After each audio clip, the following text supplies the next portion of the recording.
Hello everyone, it's AJ and welcome back to the channel. Welcome to my review for episode 2 of the new Quantum Leap. Yeah, is this show proving to be any good? Let's talk about it. Oh boy.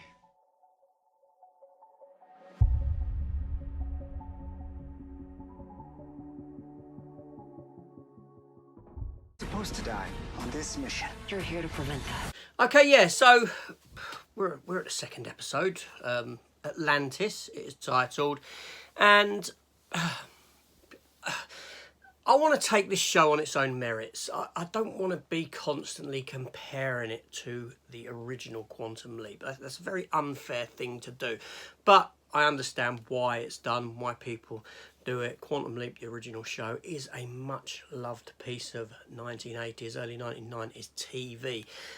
Wonderful theme tune, wonderful cast. The programme had a lot of heart.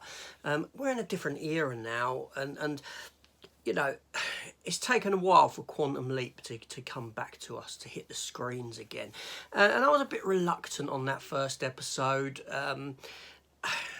I think, I'll be honest, I think this episode here has made leaps and bounds in what this show's doing. And I think I'm on board with it, I'll be honest. And I'll explain why after a little talk about this episode. So this episode here, Atlantis, it finds Ben leaping into an astronaut named David on board the 1988 Atlantis mission, which is a real thing that occurred. It's a real mission. And in the context of history, this ship did have an issue with one of its heat pads on the underside. It did get back to Earth safely and it landed safely, unlike in the early 90s when a similar thing happened and unfortunately the ship exploded and lost a lot, well, all the lives on board. Rest in peace. I wouldn't want to be doing that as a job, but yeah, you know what I mean. So anyway, So Ben leaps into this David on board this space station. But we start the episode out with Addison.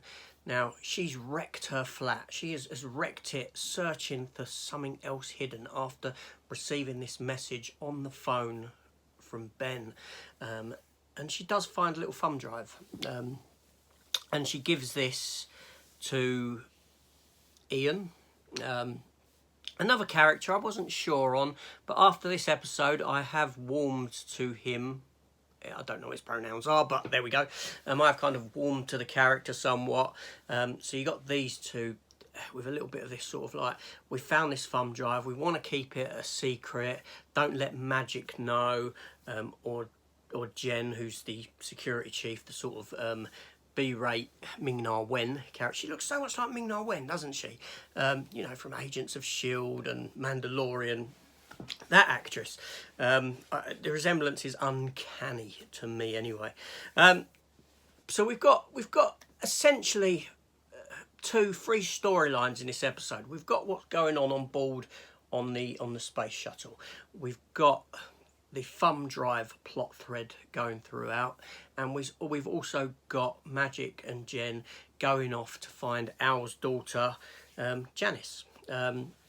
And it actually brings Magic to Beth initially, Beth being Al's wife. So you've got all these callbacks to the original Quantum Leap, which is fantastic. Now, I know the original Quantum Leap was very much, it's about Sam in the past going on these adventures in the bodies of different people, and there was a bit of criticism. This Quantum Leap comes back to the modern day and you've got storylines there with the team doing what they do. Now at first I was a bit sort of thrown out by this, like set back a bit, like I'm not sure that I like this. I think I was like, you know, yearning for that original Quantum Leap sort of setup. But after watching this episode, I think I'm more intrigued by a lot of the stuff happening with the team than what I have with the Ben stuff and his leaps back, because, you know, if it was just focused around Ben leaping and just into different lives, you're essentially in the remake territory, completely just a remake territory, someone doing the same thing as what Sam did week in, week out. And I understand why people might strive for that and want that, but however, you've got a lot of intrigue in the stuff that's going on in the future. You know, this stuff about the thumb drive and all the information that that thumb drive contains when we get to the end of the episode. The fact that there's a point in time that Ben is trying to reach for some specific reason, a reason that we don't know. So we don't know why he stepped into the accelerator.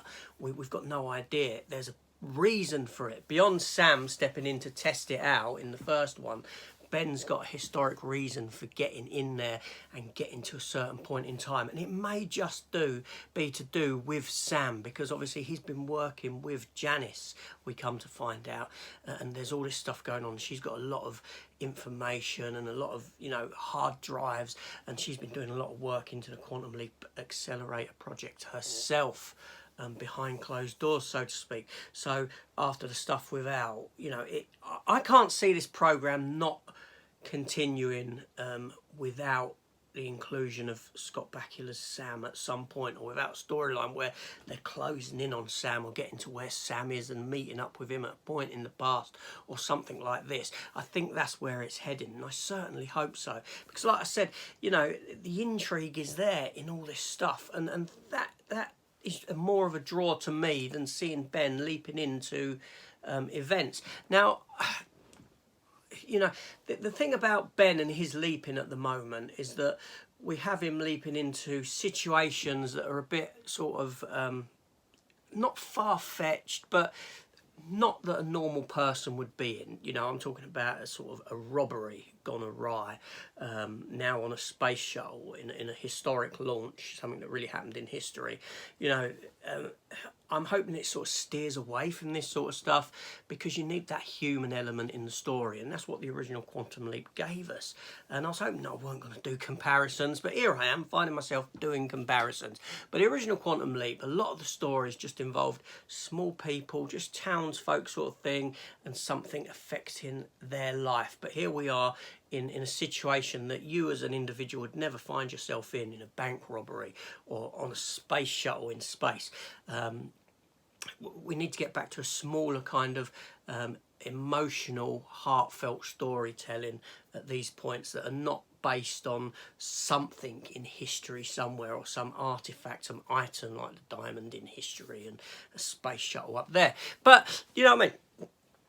I think the cast are coming together. I'm warming to them. I think Ben has got, you know, the character of Ben. I think the actor portraying him as you know, he shows a bit more humanity in this episode than what he did in the first. I think the cast's interactions are getting better. Yeah, to be honest, I think that this show is actually pretty good. I know that might be sacrilege for some people to hear, but I've enjoyed the second episode far more than the first. The first was obviously all set up and all this sort of thing, but now we're into the intrigue stage of it, and I'm hoping it keeps that going to keep the audience returning, because this is a new Quantum Leap. Like I said, if it was just Leap of the Week, it would be essentially remake territory, the same sort of thing. But no, it's given us it has given us this storyline of intrigue that sort of delves into what's gone before. So part of this series is, let's find out what happened to that previous Quantum Leap experiment, what happened to Dr. Sam Beckett and this sort of a thing. And that's wonderful, and that's where the sequelized part of this series comes into play. And for me, I'm looking forward to next week's episode. So why don't you let me know what your thoughts were on this episode? Have you jumped ship after this one? Have you leapt away? Are you going to stick with it? Are you enjoying it? Are you not enjoying it? Are you too much of a purist of the original to even warrant watching any more of this one? I'm intrigued. All comments are welcome. All viewpoints are welcome. You know, I'm not one of these people who get upset because your viewpoint differs from my viewpoint and thusly you're wrong and I'm going to have to beat you up over it. But you tend to get on the internet quite a bit, which is quite yeah, frustrating and sort of childish, isn't it? But there we go. So hit the subscribe button, come and join the channel. Comments welcome. I will reply to all comments at some point eventually. I'll do my best to anyway. And let me know your thoughts. This is AJ. Thank you for watching, and until next week.